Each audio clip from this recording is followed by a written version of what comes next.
Hello again. I guess now I'm on this side of the church. My name is Judith Tsoi, and I was a senior at Urbana High School. Now I'm out of school and I'm just waiting for Thursday so I can finally graduate. For some reason, I don't know, maybe it's my face or something, but people always naturally assume that I'm a hardworking, diligent student. And usually that's true. But after I realized how hard senior rate is hit me, it's pretty bad. If you check my internet history, you'll see I've watched way too many videos of baby animals or like Disney videos. Anyways, so yeah, that's just been me mostly wasting my time procrastinating, and so it only makes sense that I put the sermon off until midnight. Anyways, so it was tough sitting down in front of my laptop, not knowing what I had to say. Knowing that I had something to say, but not knowing what it was. It felt like just another dreadful college essay. That was a bad time in my life. But then I remembered something that my mom used to say when I was little. My mom, my two sisters, my brother, and I, we sort of gather in one bedroom before we went to bed, and the children would we'd kneel by the bedside and we'd all say a short prayer. And sometimes you wouldn't want to pray, we'd be too sleepy, or you just wouldn't have something to say. And then my mom, she would start lecturing us in Chinese, and she'd say, well, praying, it's not something that you're forced to do. It's something that you should want to do, because it's something you're doing for God.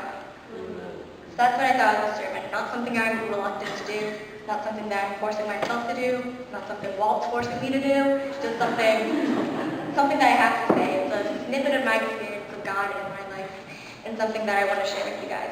So thanks, Walt and Linda, for giving me this opportunity.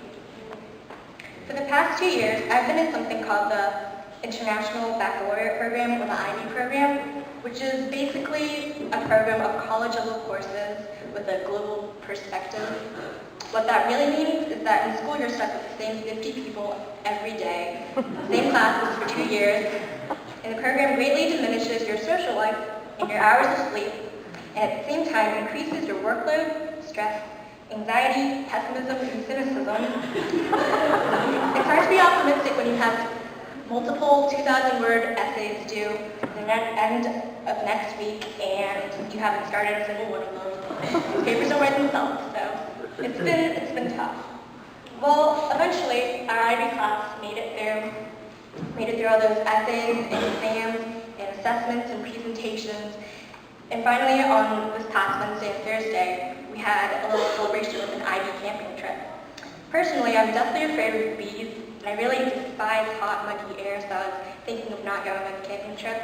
But I heard we were going to go canoeing, and I love trying new things, and I've never gone canoeing before, so I went. And honestly, I'm glad I went, so I could have something to talk about for my senior year. Our two tour guides for canoeing were men in their late 50s, and you could tell just by looking at them that they absolutely loved what they did. They've been working on the river, in the river, for about 40 years, and on weekends and on their vacations, they still came to that river. They loved playing in the water, and they loved being in nature, and they just loved what they did for life. This reminded me of a quote I heard recently. If you love your job, you'll never have to work a day in your life. Amen. As a senior, I often thought about what I wanted to do in life, and after I thought and thought, I still ended up clueless every time. Honestly, I'm still a bit undecided, but I do know that whatever I do with my life, I love doing it. Why would you waste your time doing something you hate? It's illogical. Why would anyone want to do that? But in reality, it's not that uncommon, because I know from experience. I've been in the Academy of St. Cecilia's Youth Orchestra since I was in 7th grade, so that's a total of 6 years. In the beginning, I really honestly loved it. It was the first time where I felt like I had a family away from family, and it was just somewhere where I could be happy and make music with a bunch of other people, and it was great. But throughout these years, I've seen friends come and go until this year. Only 3 of my closest friends were left. Then one of them dropped out, and another friend sort of drifted away, and I had one friend. And one day he didn't show up to rehearsal, and I sat by myself, and I thought to myself, wow, this is loneliness. This is what it's like to have no friends. So that was just one instance of where there was something I loved doing, but just over time I sort of lost the same passion and enthusiasm that I used to have for it. In addition to that, I've been playing violin since I was 5 years old.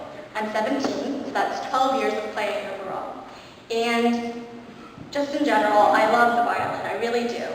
But have I loved every moment of my violin experience? Absolutely not. I won't go into detail, but I have a list of legitimate reasons of why I should hate the violin.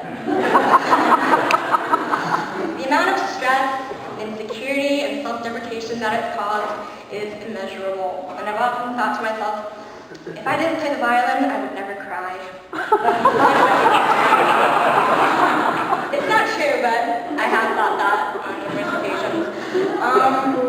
Well, after many personal failures from the violin, mostly due to my own lack of motivation to practice and focus seriously, I felt like I'd fallen into a rut of failure. I remember in the beginning of high school, my high school principal came on the announcements, and in a nutshell, she told the entire school that it's okay to fail. But I don't think so. Personally, I don't think that's a good way to put it. Failing isn't something accessible. It's not something that should be expected. It's not something you should become complacent with. You shouldn't lower your standards and make failing an okay thing to do. What they mean to say is that if and when you do fail, you can't hate yourself for it. You can't let your failure discourage you. Failure isn't okay. So that's why when you encounter failure, you can't stop, and you can't linger on your failure. You've got to persevere and overcome it. But it's not like you have to persevere alone. In fact, if you tried to do it alone, you'd probably fail. When you're at rock bottom, or if you're crying by yourself because you have no friends and you feel so utterly alone, or when you're lashing out at your family and screaming at them because of the stress and anxiety and frustration of the work that you have to do, or if you're ignoring your friends because you just feel like you're too tired and exhausted, you don't have the energy to face them and interact with them, or when you're considering giving up on something you love because there's no point in holding on to something that causes you so much grief, well, God's there. And somehow, through all of this past year, somehow He helped me remain strong as I wrote those essays and papers, and when I'd get only 3 hours of sleep, I would take a 3-hour nap to make up for it.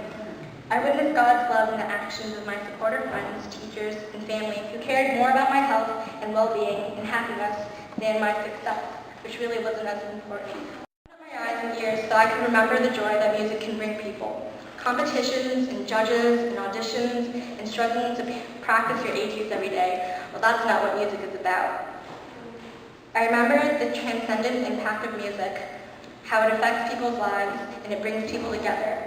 And that's why I enjoy playing the violin, why I enjoy playing in orchestra. In ASCYO, I stopped whining in my mind and I ended my self-pity party. I realized how foolish I was thinking I didn't have friends in orchestra. I had Wald, I had my stand partner, I had like everyone that I knew. I was surrounded by them. And when I allowed myself to enjoy the music we made, I had fun, and I rediscovered that joy and enthusiasm that I originally had for playing music and for being around people. Next year, I'm off to college, and the more I think about it, the less I really know what to expect. But with the help of God, I know that I'll have strength to remain motivated, to strive to achieve those high standards I have for myself. And I'll do so while living enthusiastically with a love for life. And I thank God for this attitude, which allows me to enjoy life to the best of my ability. Amen. Amen.